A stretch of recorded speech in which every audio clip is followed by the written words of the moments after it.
বিসমিল্লাহির রহমানির রহিম। সুপ্রিয় শিক্ষার্থী বন্ধুরা, কেমন আছো সবাই?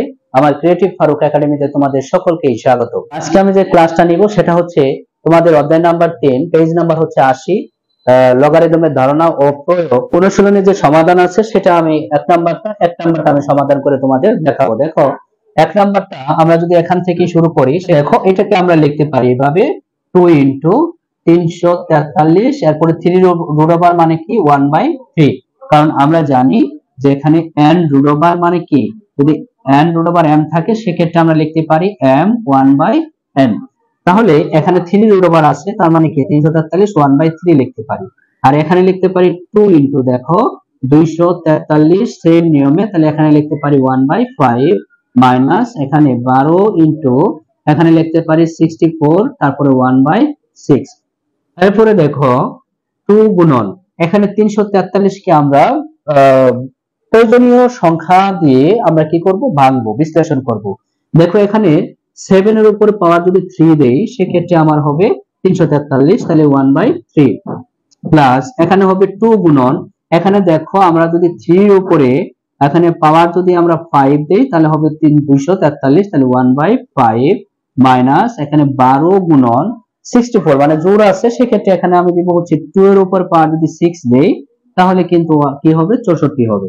এখানে দেখো আমরা এখানে এইভাবে লিখতে পারি 7 2 গুণন 7, তারপরে 3 গুণন লিখতে পারি 1/3, কারণ যেখানে যদি x থাকে তাহলে পাওয়ার যদি a থাকে, এরপরে পাওয়ার মনে করো b, এটাকে আমরা লিখতে পারি যে x ab।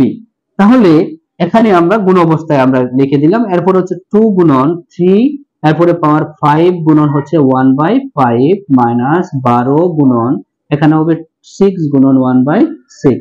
এখানে দেখো তাহলে কি হচ্ছে 2 গুণন 7, এই 3 এবং 3 চলে গেলে এখানে পাওয়ার থেকে 1 লেখার দরকার নাই, প্লাস 2 গুণন 5 এবং 5 চলে গেলে থাকবে হচ্ছে 3, পাওয়ার থেকে 1 লেখার দরকার নাই।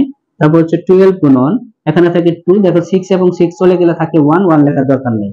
তাহলে এখানে হতে কত হয় দেখো তো, তাহলে এখানে হচ্ছে 7 দুগুণে 14, তারপরে প্লাস 3 দুগুণে হচ্ছে 6 মাইনাস 12 দুগুণে হবে কত 24, তাহলে 14 আর 6 যোগ করলে হবে কত 20, এখানে থেকে মাইনাস 24 যদি বিয়োগ করো তো সেক্ষেত্রে হবে -4। এটাই হচ্ছে আমাদের आंसर। আশা করি সুপ্রিয় শিক্ষার্থী বন্ধুরা তোমাদের যে অনুশীলনী 1 নাম্বারটার যে একের যে 1 নাম্বার দিছিল তোমাকে যে সমাধান করো মানে মান নির্ণয় করো, তোমরা এইভাবেই সমাধান করবে, আশা করি তোমরা বুঝতে পেরেছো। এরপরে আমরা করব হচ্ছে দেখো 2 নাম্বারটায়, দেখো একেরই 2 নাম্বার ম্যাথ দিয়েছে, সেই 2 নাম্বারটা আমরা একটু ম্যাথ সলভ করি। দেখো আমরা কিভাবে করব,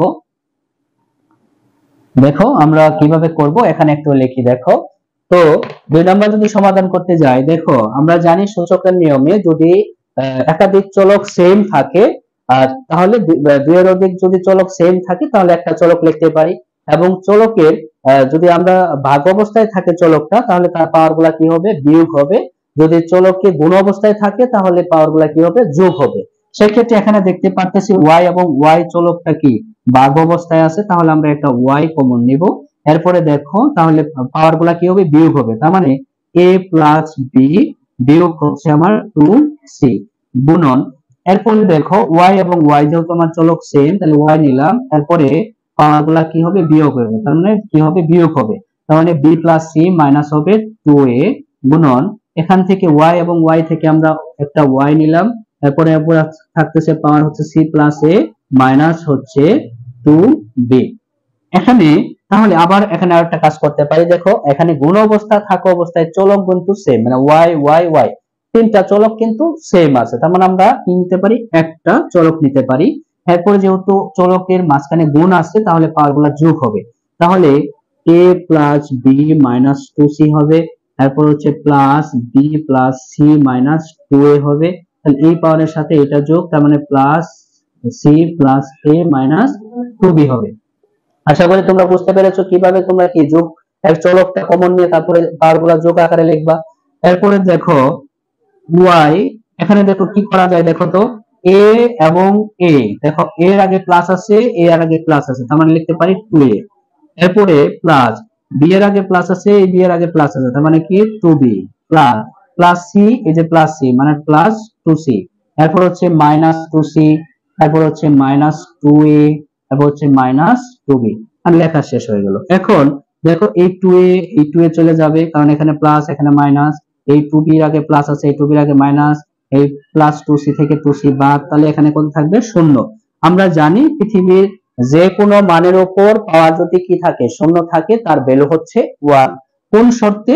আমরা এখানে এইটুকু সমান আমরা 1 লিখতে পারি, কোন শর্তে? সেটা হচ্ছে যদি পাওয়ার 0 ইকুয়াল টু 1 লিখতে পারি, শর্তটা হচ্ছে a নট ইকুয়াল টু 0, মানে এর মান শূন্য হতে পারবে না। এই শর্তে আমরা a to the power 0 equal to সূচকের নিয়মে আমরা কি লিখতে পারি? 1 লিখতে পারি। তাহলে y to the power 0 equal to আমাদের কত? 1। এটি হচ্ছে আমাদের আনসার। আশা করি সুপ্রিয় শিক্ষার্থী বন্ধুরা, তোমাদের যে অনুশীলনী 1 নম্বরের যে দুটা ম্যাথ দিয়েছিল যে মান নির্ণয় করো, আশা করি আমি যে সমাধান করে তোমাদের দেখালাম, আশা করি তোমরা বুঝতে পেরেছো। এরপরে যদি তোমাদের বুঝতে কোথাও সমস্যা হয় তাহলে অবশ্যই কমেন্টে জানাবা, আমি তোমাদের পুনরায় বুঝিয়ে দেব। তো সকলেই ভালো থেকো, সুস্থ থেকো, আল্লাহ হাফেজ।